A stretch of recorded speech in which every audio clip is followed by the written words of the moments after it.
Hello and welcome to CNR Extra with me, Nanatufu Abuate. Coming up.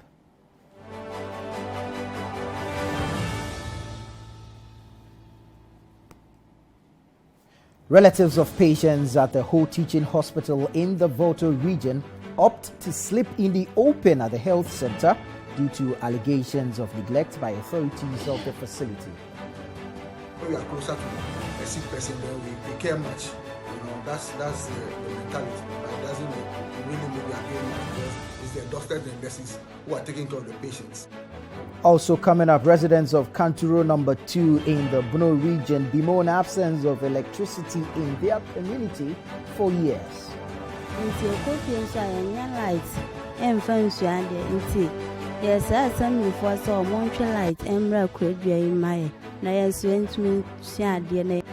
Still to come, government deploys scores of security personnel with speed boats to clamp down on illegal mining activities on river bodies.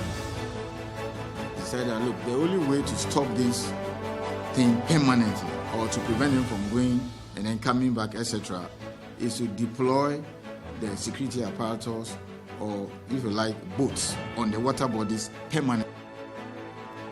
And later, Inspector General of Police Dr. George Akufu Dampare threatens to arrest persons who flout traffic regulations irrespective of political affiliations.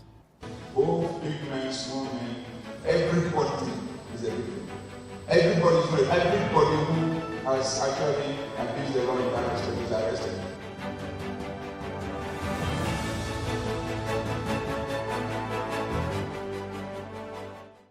Remember, the show is interactive, and so you can join via WhatsApp with your comments. The WhatsApp number is 0550585832. Let us know about what you think about the various stories that we will be bringing you. Let's go into our very first story and take you to the Volta region to find out why relatives of patients at the Ho Teaching Hospital prefer to sleep in the open instead of a facility provided them by management of the hospital. And patients at the Ho Teaching Hospital are at risk of contracting several diseases as they have abandoned a lodge provided by the hospital and rather sleep in the open at the premises. According to the relatives, the fear of neglect by the health authorities at the hospital necessitated their decision to sleep at the facility. Citi News' Volta regional correspondent Desmond Selassie-Ago has more in this report. This is the OPD at the Ho Teaching Hospital, where patients and their relatives are seen seeking medical treatment. But in the evening, this becomes a sleeping place for the relatives of patients. Although a lodge has been built for them by the management of the hospital, they prefer to sleep in the open despite the health implications. Some relatives who spoke to me off camera say, although a relative's lodge has been made available to them, they prefer to sleep at the OPD and any space they find at the premises of the hospital, as they fear proper care and attention may not be given to their relatives. They tell me it's quite a stretch from the lodge to the hospital, hence their decision to sleep in the open at the hospital. This is the patient's lodge for the Ho Teaching Hospital. Although it is not in good condition, it can provide shelter for about 100 people at a time. Peace Bedema is the head at the lodge. Speaking to Citi News, she said, the lodge can accommodate enough relatives and provide basic amenities. She noted that the problem may be reduced if a passage is made at the back of the facility for them.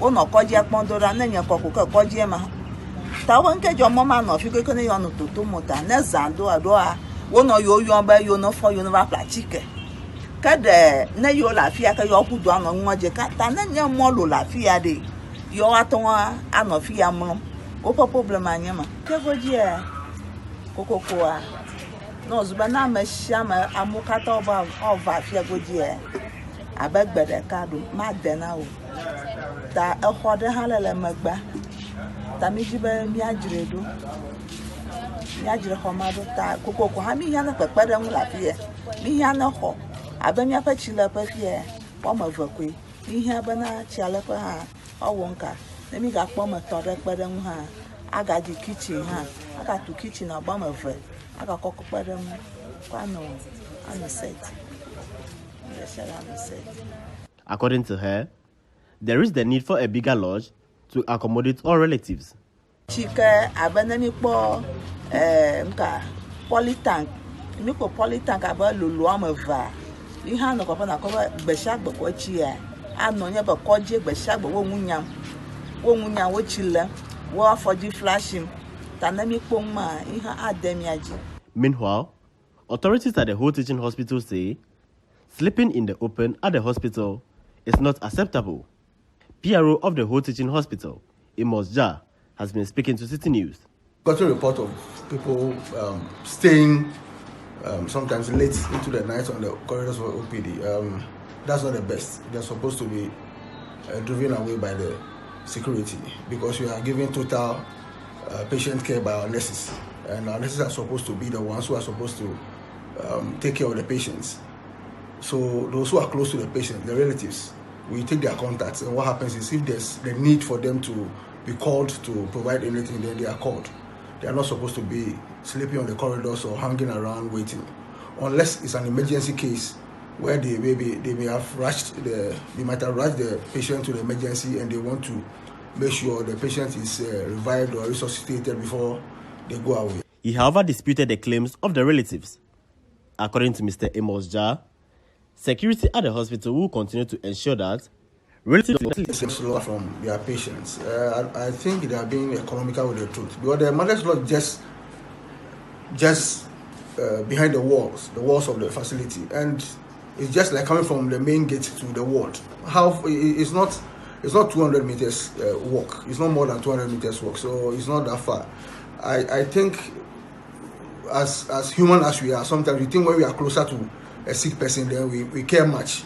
You know, that's the mentality. But it doesn't really mean we are doing much because it's the doctors and nurses who are taking care of the patients. When they need something from relatives, they'll call them. Yes, so really, they shouldn't say that place is far from the wards or from where their patients are. Areas such as this is where relatives of patients sleep, despite being provided with a lodge. Authorities say this act is unacceptable and will ensure that security is tightened. Reporting for Citi News, I'm Desmond Salasiago.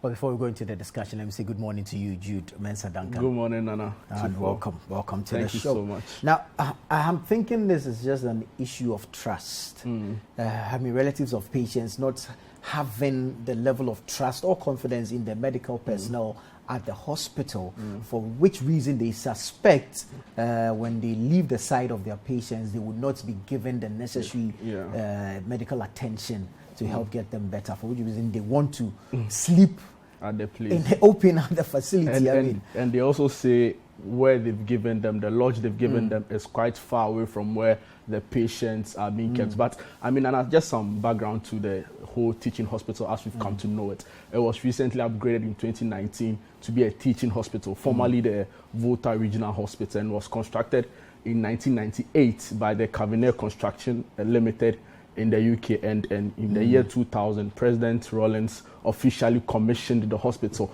So it's fair to say that over the years, some 19 years ago or some 22 years ago when it was constructed, I'm sure they didn't take into account some modern or recent technological and even architectural designs. For that reason, they are facing some of these challenges. So it's to be expected. I'm sure modern hospitals will have some sort of system where relatives will feel a little close by, if not even architecturally, maybe technologically. So it's fair to say some of these things are happening right now. But I mean, for the relatives to on their part, I don't think putting yourself in such conditions to show that you are being there for your relative who's on admission is the best way, because at the end of the day, I mean, if you watch the report, you see some of the conditions in which people are sleeping there in the open with no protection against the weather, mosquito bites and all of that. You're also putting yourself in a risk, and it becomes a vicious cycle of one hospital visit after the other. Because if your relative who is in the hospital or on admission is healed, then it's your turn. And now you have to go back to the hospital, then it becomes, like I'm saying, a vicious cycle of hospital visits, which at the end of the day,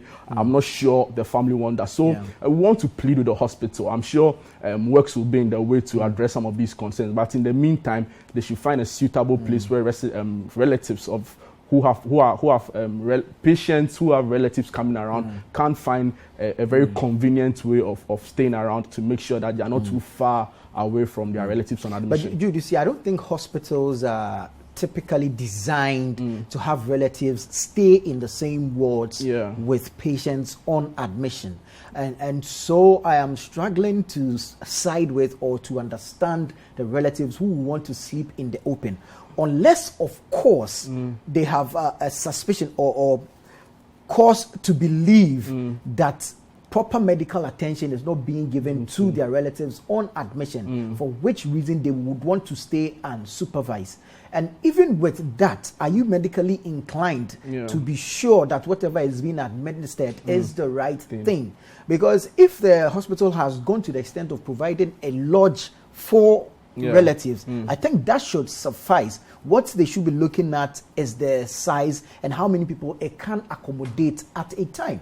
Instead of relatives wanting to stay with their... I mean, these are genuine concerns too, but I mean, I want to believe that sort of psychological effect whereby when patients see people who are close to them, around them all the time, it gives them that reassurance and also ultimately would help in their healing process. And maybe too for children who would need their guidance, their parents or their guides around to help them in some instances.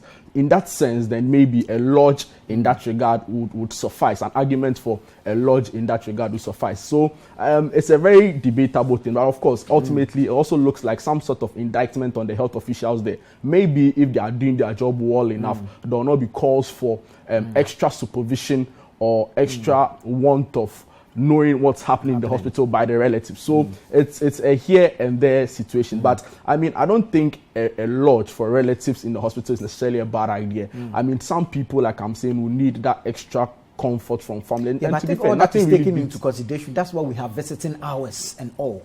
Yeah, but like I'm saying, maybe for children who need their parents around them all the time. Special arrangements are made for that. I think sometimes we need to allow the professionals enough room to operate. They know what is right. They have, I mean, the requisite skills. But then again, of course, I mean, in recent times, there's been too many cases of medical negligence. And so you can understand why relatives will harbor such fears. But really, wanting to risk your life and stay in the open. And like I'm saying, we could also take, I'm sure modern hospitals have some of these technological advances whereby even when you're not physically present. People can still have a way of interacting with their patients on admission when it's time for them to be seen. So maybe going forward, we can take advantage of some of these technological advances in our various hospitals.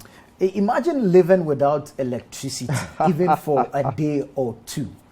The residents of Kanturo number 2 have been dealing with no power for years. Let's take a look at this clip. Now, residents of Kanturo number 2 in the Sunyani West municipality of the Bono region say living in the community is becoming a nightmare for them because of the absence of electricity for years. The residents have to travel almost 5 kilometers to Fiapre before they are able to do basic things such as the charging of their mobile phones and the mailing of their cereals. Citi News' Michael Sapomfum was in the community and has more. Kanturo number 2 is a farming community in the Sunyani West municipality of the Bono region and has a population of about 500. The community is blessed with potable water and a basic school. However, one major headache of the residents of Kanturo number 2 is the absence of electricity. The situation compels the resident to always travel about 5 kilometers to Fiapre to either charge their mobile phones or grind their cereals. You know, without electricity in our community, certain subjects have become very challenging. Certain subjects like ICT. You know, we have to use certain tools that are supported by electricity. And without these tools, or without electricity, teachers find it very challenging teaching ICT. So that is a basic challenge we are having as a community, that is Kanturo AME Zion School. So we like to beg the Sunyani West Municipal Assembly to help expedite action for us to get electricity in the community, to help in teaching certain subjects like ICT, and not only in teaching, but also helping the students in their studies. Light ya ni wa hano how I the braye ne say your phones to me dum agise krumansa o ma charge phones na bre et me di be 3 days 4 days na phones ne me programs wa no mpa ye mpan for ya bisa o mo light ho asem sa de afi bia be elections bia o mo se o mo de light ne be bre bet ye to aba wi asa ye ntehwe biem nti light ne ya bisa o mo sa ya sra o mo sa se nko mre light basic assembly light my mesre assembly ni sen komo ma my light animanim ya kaya ni beje pa me pa cho ye ni light wa hanu de do charge phone kwa ye ni bi wa ye be charge phone ji si di kokuru nti mi sola ntina ya to sola ye ni ayi wa nti ye be charge a awia no ba na di ayi de sola ya be si a na ya charge ene ye de be da me pa cho Kanturo number 2 assembly here on 100 light in be mrai Kanturo had a here kania na here ya pa yi kania na chese ya hanu wo pese wo kwa yama de kura onya kania ntika de kania na wa ha kanikani kana baba ha amaye na yi da kutaso wa ha na kania ni ho wo ba kura na ya kase ba wo pania kura aduru na ya den aduru ni ho ya de ba wo pania ese kania na wa ha na ka ma ya den na ka monya friji adi aduru na ya den atum no matimi afeye. Because of the absence of electricity, teaching of ICT at AME Zion Basic School is a challenge. Some of the pupils have been speaking to Citi News on what they go through because of the absence of electricity. How ne say ye ni light ye de be sua de wa ha. At times computer ye ni bia ye de be che e bia tomre bia e teachers for mo use phone and e de kire ya de.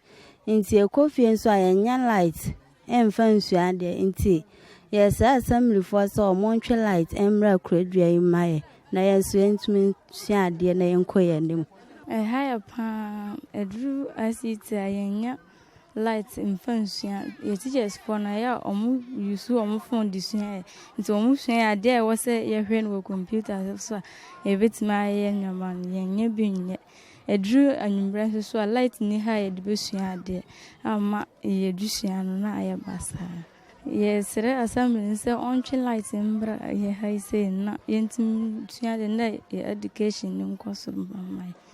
Residents of Kanturo number 2 in the Sunyani West Municipality of the Bodun region are calling on the Municipal Assembly to extend electricity into this community so that they can live a meaningful life. For Kanturo number 2, Michael Saponifum, Citi News. You can only imagine the difficulty with which residents of Kanturo number 2 are living. I mean, you have to travel all the way to Fiapre before you can do basic, simple things like charging your phone or even going to mail their cereals. I mean, these are everyday activities that you would want to engage in to make life better. Yeah. And then I don't even want to think about the impact on the economy of the community, the impact on health, the impact on the education. Exactly. I mean, it's really a difficult situation for them. I mean, Nana, if you look at the community from the report, we glean that it has a population of about 500 to 600, and most of them are largely subsistence farmers and small-scale commercial farmers. So you can imagine what the use of electricity would mean to them in the community. Like you're saying, they use it to mill and all of those things. So it's unfortunate that some of these things are happening. And as we understand, it's in the Sunyani West Municipality, neighboring towns in Swatre and Fiapre. You recall that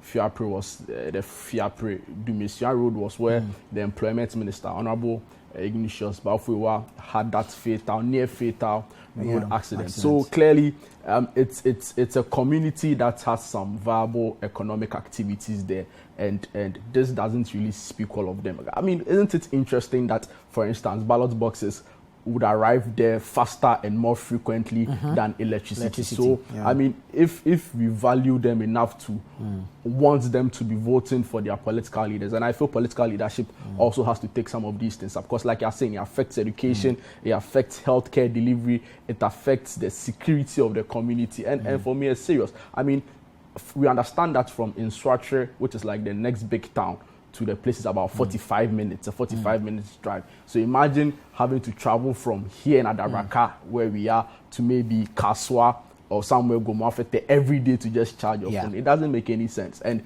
it already heightens the already existing cost of living that some Ghanaians find themselves in. So these extra costs do not help at all. So it's unfortunate that they have to go into this. We want to urge leadership to take it up. I mean, the minister for employment and labor, he's MP for the area, we understand, Sunyani West Municipality Constituency 2. So we want them to take this up. They might never have someone from that community rise to a prominent place like a minister. Maybe they would have someone go higher. But while it lasts, you expect that political leadership would take this thing up and address their problem, because I mean it's not sustainable in any way at all. The kind of living conditions they have to deal with is not sustainable at all. Right, and I think it's important that we extend the rural electrification project to cover some of these areas. I mean, now there are options. There's the renewable energy, there's the nuclear, solar, and all that. And then also, I mean, it could be split between, of course,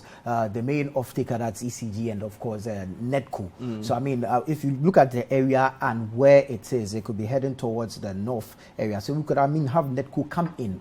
If ECG or the VRA is overburdened, let's have NEDCO come in. But you see, if all these other surrounding communities have electricity, then I'm struggling to understand the difficulty in getting with it connecting power from, say, Fiapre to Kanturo. You need a few electric poles and, of course, the sockets on the electric poles, and you should be able to do this.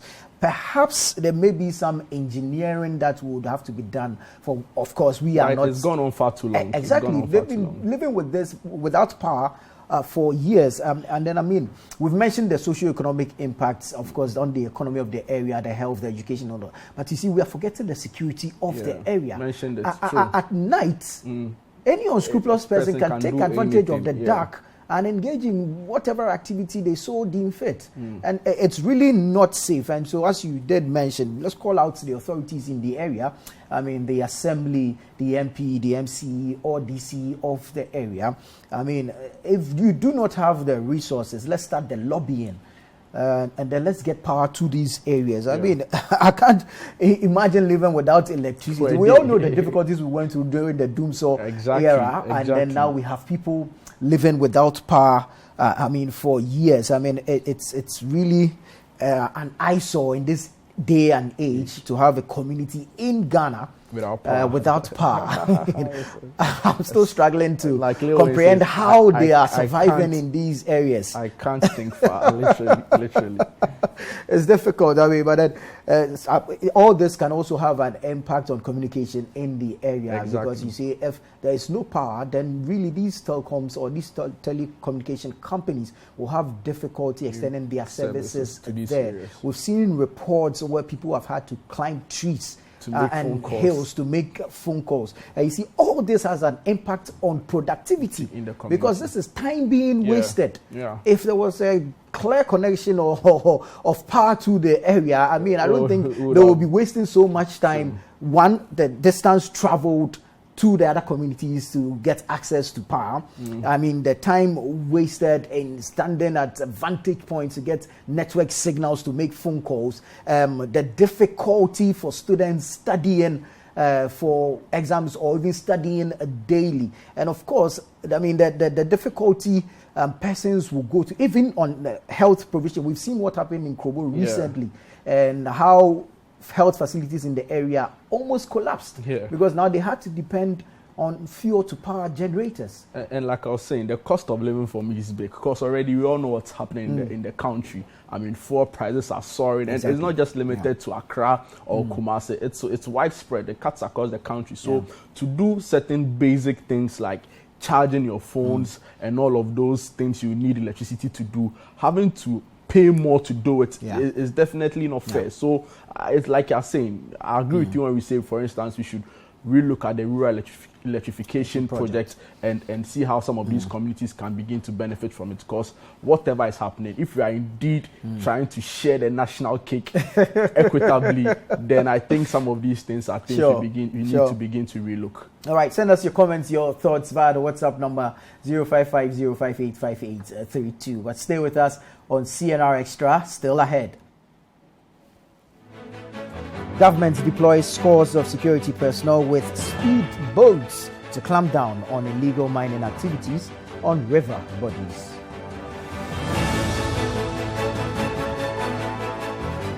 We'll tell you more shortly. Do stay.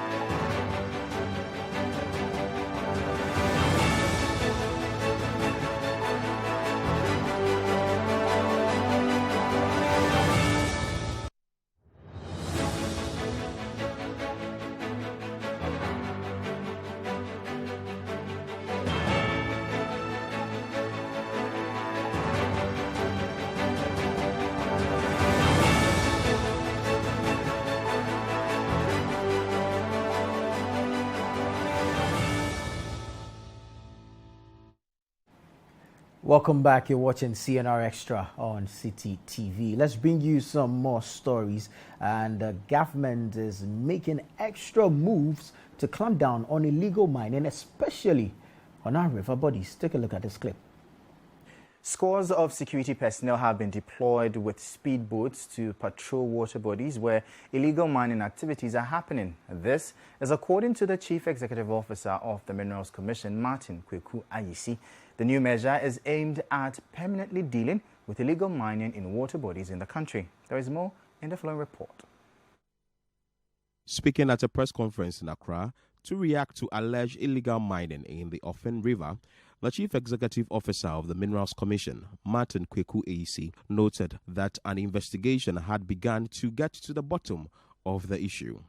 According to him, in a bid to effectively deal with illegal mining in water bodies, the Ministry of Lands and Natural Resources recently commissioned 5 speedboats which have been handed over to the Ghana Navy to patrol rivers and Cobra, Pra, Ofen, Brim, and the Black Volta. Mr. Kweku Ayisi added that the security officers handling these speedboats have commenced work and they will patrol the water bodies during the day and the evening. Our attention has been drawn. When I say our, I mean the Minerals Commission. And for that matter, my supervisory ministry, the Ministry of Lands and Natural Resources. Our attention has been drawn to a video circulating on social media where somebody was, I think, talking in the background, saying that people are doing illegal mining and then washing all the stuff into the water body. Yes, it has come to our attention. We are investigating to check the authenticity of that, and trust me, we will take swift action. We have decided, or government has decided, that, look, the only way to stop this thing permanently or to prevent them from going and then coming back, etc., is to deploy the security apparatus or, if you like, boats on the water bodies permanently. Based on our research, I think about 5 or so rivers are notorious for illegal mining. The famous Pra, Cobra, Brim, Tano, and then we are also told now Black Volta, because there's a lot of mining activities going up there. Now, we also remember that they don't just work on the main water body and then often, so by and large I've mentioned about 6. Sometimes and where it has become a problem is that they work in the tributaries. Okay? So sometimes you go on the main water body, you don't see anything, but the water body is still polluted because they work and dump the stuff, or if you like, the tailings in the tributaries that feed the main water body. So now the patrols will be happening 24/7. They work at night. The Chief Executive Officer further called on the public to relay information of any illegal mining activity on water bodies to the appropriate authorities for further investigations. He stressed that the fight against illegal mining in the country can be won if everyone gets involved. Let us appreciate and accept the fact that illegal mining can only be dealt with when there's a concerted effort by everybody. It is not just, yes, we are the regulators. It is not just a problem for Minerals Commission, but it's a problem for all of us. One, I believe some of us have eaten this morning. You don't know where the food is coming from. So don't sit in your Accra here or Kumasi and think that you are not being impacted.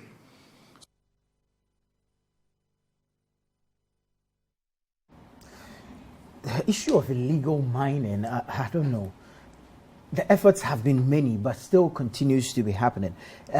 Since we started deploying military men to tackle illegal mining, some gains have been made, all right. But then again, we see that the destruction. Exactly. It keeps getting worse. Yeah. I mean, it's largely because the fight against illegal mining has largely been about creed, what you are doing, and less of the deeds, actually what they've done. So it's difficult to really assess the fight and how far we've come with regards to the fight against illegal mining. I mean, since this whole campaign started very aggressively by Citi FM, I remember the morning show, Bernard and Tib somewhere in 2017 to rectify the problem. An interministerial committee was set up, later became a shadow of itself because of some corruption allegations made against persons on the committee.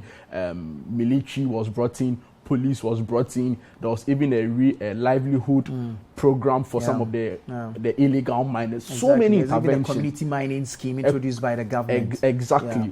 Quite recently, under the lands minister, some really elaborate conference was held to look at the... So you see, there's been intervention upon intervention. But like I'm saying, it's been a fight largely based on creed and less of the deeds. So for me, it's always going to be what it is when you don't really attach the seriousness and the action. I mean, all the time there's a plan, but they don't follow through with an action. So for me, it lacks credence in a lot of ways. And reasons why, even though we hear a lot about illegal mining and its negative effects, it's still going on very actively in some parts of the country. And like we are saying right now, river bodies, nothing to write home about.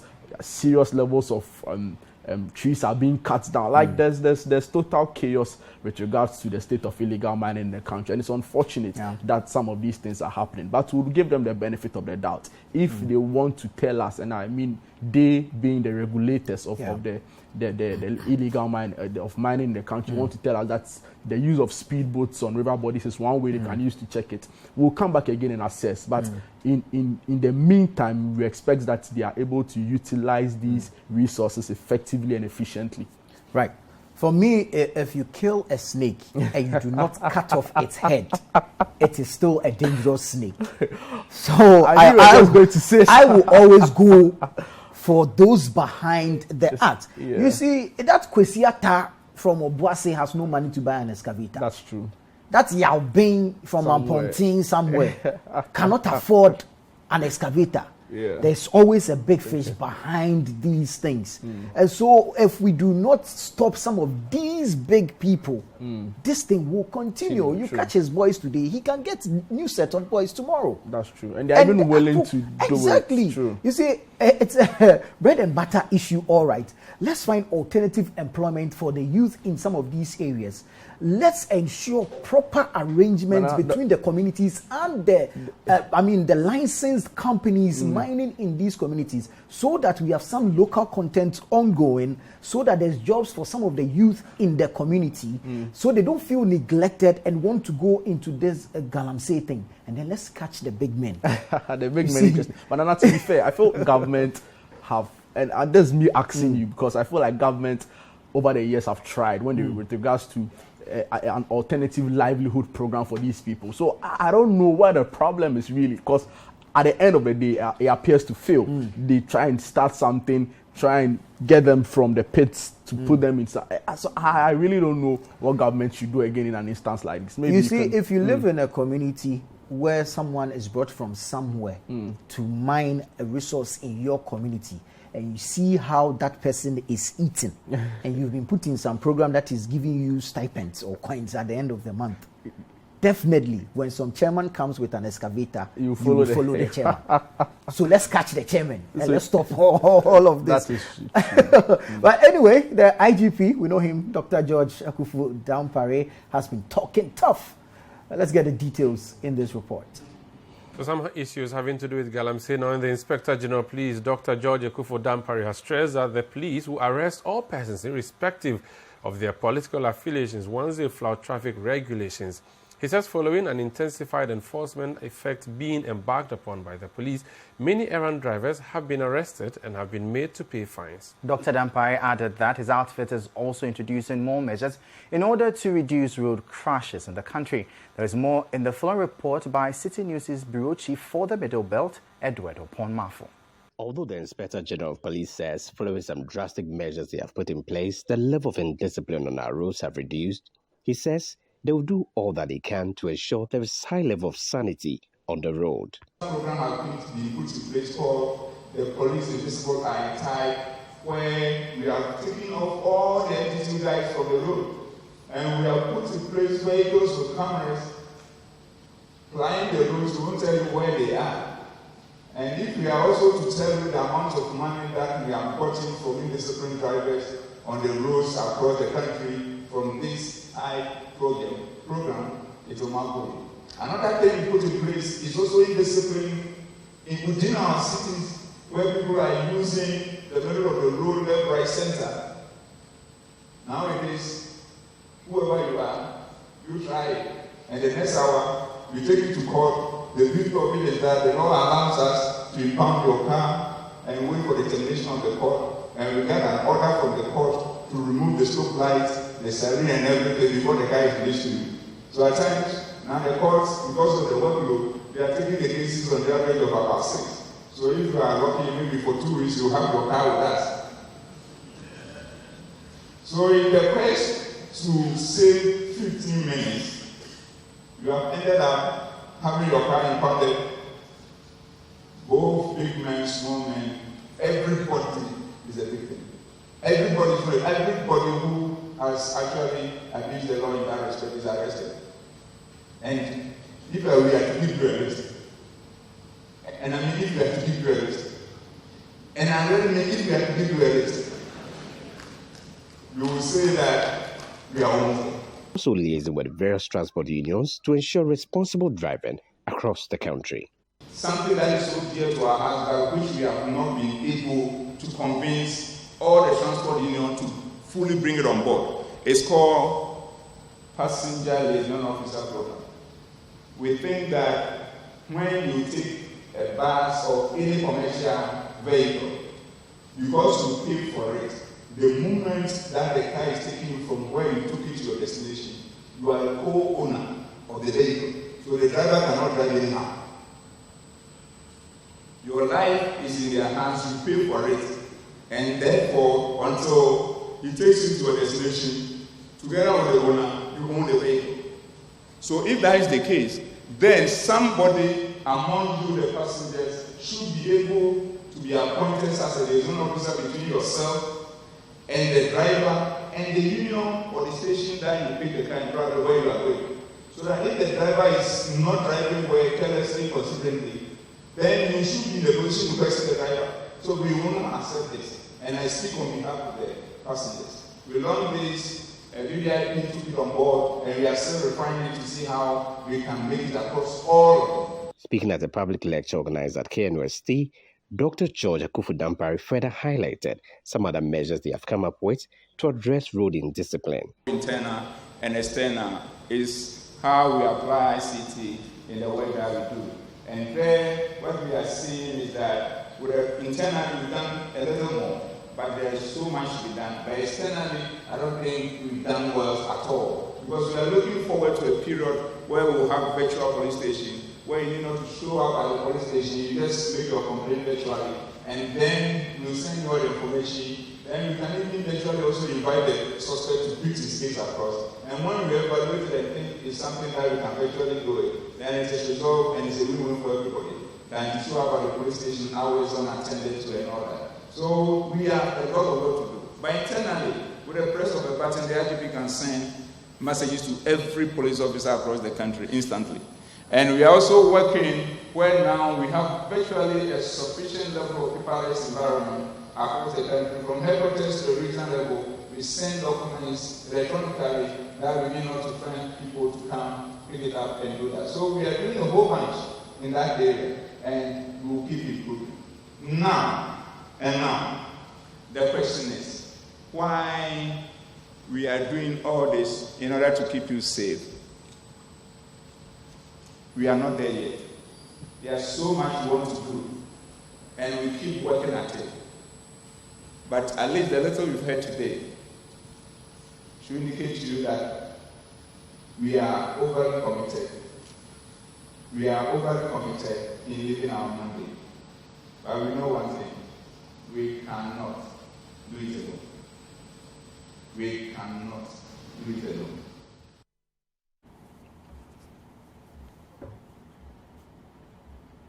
Well, the IGP there, saying some fine things, but of which we know, of course, he will back with some action. But you see, the IGP should not be telling us about political affiliation or not. We are Ghanaians before politics. So, irrespective of whoever falls foul of the law, should be picked up and dealt with according to the law. If we're doing some of these things, then we won't be seeing V8s pushing Alacha off the road because they have some strobe lights and they have some sirens in there. And then before you get to wherever it is they're getting to, they would have crashed into somebody and caused a road accident. Yes, it should be a non-starter. Exactly. The question of whether or not... cut you by, it's like we've glorified so many bad things in the country. If you're doing something good, it looks like a new thing. I don't know. The offender in no way political affiliation should even come up in the first place. If you're an offender, you are an offender of the law. And you should be treated as such. Interesting. I've listened to the IGP's public lecture, the full lecture. So it's interesting, some of the things he says. A lot of it, I actually agree with the policy direction of the police with regards to some of the things he mentioned. But he spoke a lot, except that he failed to touch on one of the key problems with the police service itself, and that's corruption within the police. When it came up, he says he just rejected the findings and the research some CSOs have done in that regard. But you see, it's unfortunate because to a very large extent, a mind that sort of justifies or has an inordinate desire for corruption would always find ways to justify it, would have always find ways to rationalize it. So I'm not saying the IGP is corrupt, but I'm saying that, we go on the street all the time. We hear the police service, one Citi. In some instances, some female drivers have had to complain about certain improper and even human right abuses, sexual abuses that some police officers have meted out to them. So it's unfortunate that where it mattered most, or for me, one of the areas that mattered most for the IGP to touch on, he sort of just brushed it aside. And I expect that we take some of these things up seriously. It's great if you want the public to be co-owners of a transport, like I was saying in the report, so that they are assured of their safety going into their destination. That's fine. If you want our road to be safe, devoid of all sorts of road infractions and road offenses, that is great. But what is the police service itself also doing to make sure that the service, like they say with their motto goes, service with integrity? What are the police service also doing to live by their own rules? So it was very important for me to hear. And like I'm saying, a mind that has an inordinate desire for corruption would always find ways to rationalize it. So you hear the police people saying that one Citi to what is one Citi. They don't even find a problem with the act itself, the act of receiving bribes and even asking for it. The concern is the amount. Exactly. So it's unfortunate. And listening to the IGP's public lecture, like I'm saying, I admit he said some really interesting stuff, but I didn't get the sense of a really aggressive approach in fighting corruption. But we'll give him credit. I think since he became IGP, we've seen some improvements in certain areas.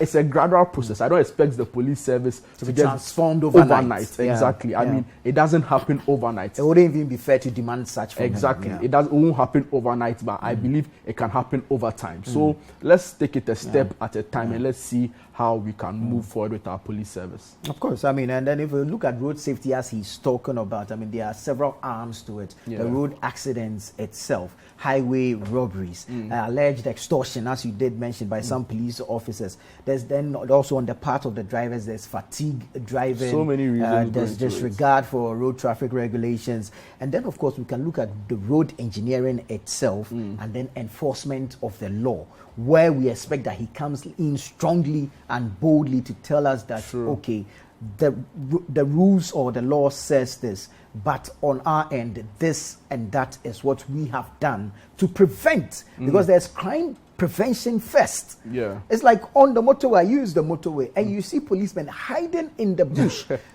They won't be visible. They won't stand by the illegal routes to stop people from using it. But then they hide in the bush, wait for you to use it. Then they jump in front of you with their motorbikes and stop you and collect whatever it is they want to collect. And then life goes on. It's mind-boggling. What if I turned into the motorway and I crash into somebody? Then that's when you could have prevented that by just standing in.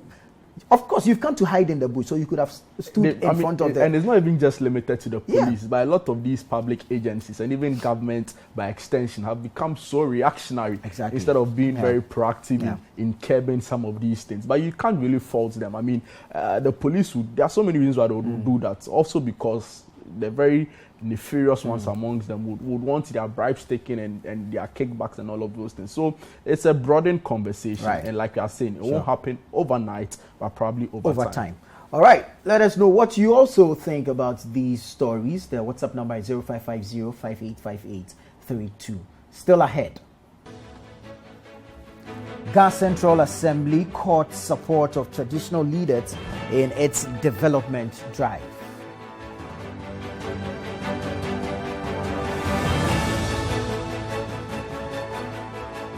We'll be right back with the details. Don't go away.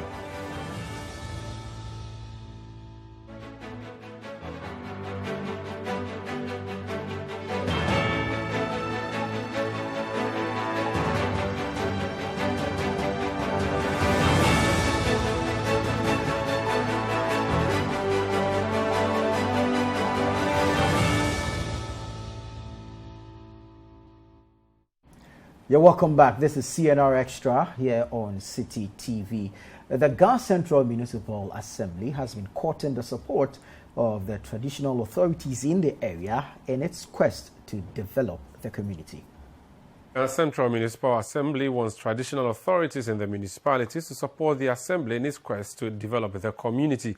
According to the MCE Mohammed Bashiru Kamara, collaboration between Assembly and traditional authorities will help in scaling up development in the area. There's more in this report.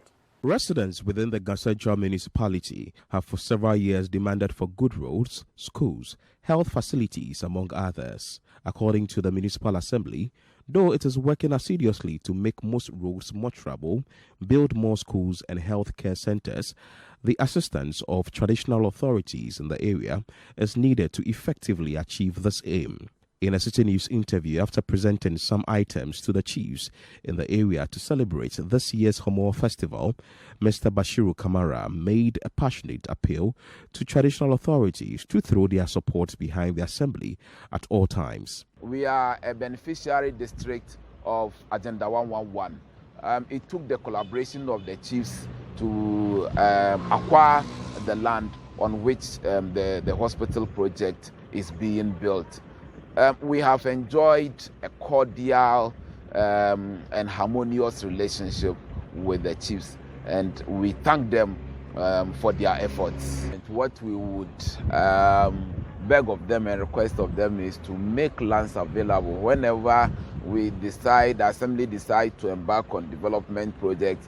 we are collaborating with as an assembly, with our assembly members. As you can see, that it's not only the administration that is moving. We are supported by our assembly members. The PM is here. The assembly members for the various electoral areas are all here, all supporting whatever we are doing. So if we get the support of the chiefs, it will help us speed up the development that we are embarking upon for the municipality. Mr. Bashiru Kamara urged the guests in the municipality to celebrate the festival peacefully. This is a yearly affair. We pray that it will be peaceful. So we appeal to our traditional authorities to make the program, the festival, event free, to make it a successful one, to make it a peaceful one. And we believe that if the festival is peaceful, it will translate into the peaceful atmosphere that we are all yearning for, and it will further boost the development agenda that we are embarking on. Well, step in the right direction, if you ask me. It's important for some of these collaborations to further the agenda for development. The Assembly on its own cannot embark on some of these projects without, having the traditional authorities who really are the ones that preserve the communities on board, because the authorities really can get the community members to oppose or to reject some of these projects. And it's not like it's not even happened before. There are instances. There are precedents like that. It's always a beautiful sight, very pleasant sight to see traditional leadership and the municipal assemblies and even governments come together to work to advance the development course or agenda of the country. Tradition is beautiful. Ghana tradition is beautiful. This Saturday I was driving through the Palace Street in North Kanishi, and they were doing some of these procession, the Homowo procession, and you should see the regalia of the chiefs around, and even some traditional leadership. With the adornments and all of those things. Beautiful stuff going around, giving the pokpoi. I hope I got the pronunciation right. You're supposed to get it right. I can be pardoned, but you should be able to get it right. Doing all of those things. And to be very honest with you, it was a really beautiful sight. I was stuck in a little traffic, but even being in traffic, I was able to see and admire some of these things. So, it's interesting, and we hope for further collaborations like that. I've been saying that if you look at our country, Ghana, we're a blessed country, and some of these things, I believe, are even can be even exported. Not like the way we think of the conventional way of exports, but culture can be tourism. Exactly. Thank you very much. So there are ways we can look at to improve other sectors of the economy. But like I'm saying, it's good news. It's great news. We hope this harmonious relationship would continue and last long for the benefit of the country. And will be replicated in other assemblies as well, so that together we can develop the nation. Thank you very much, Jude Mensah Duncan. It's always a pleasure having you on the show. Same here, Nana. All right. My name is Nana Tufuo Boateng. This has been our show, CNR Extra, here on Citi TV. Many thanks to you for watching. We'll see you again.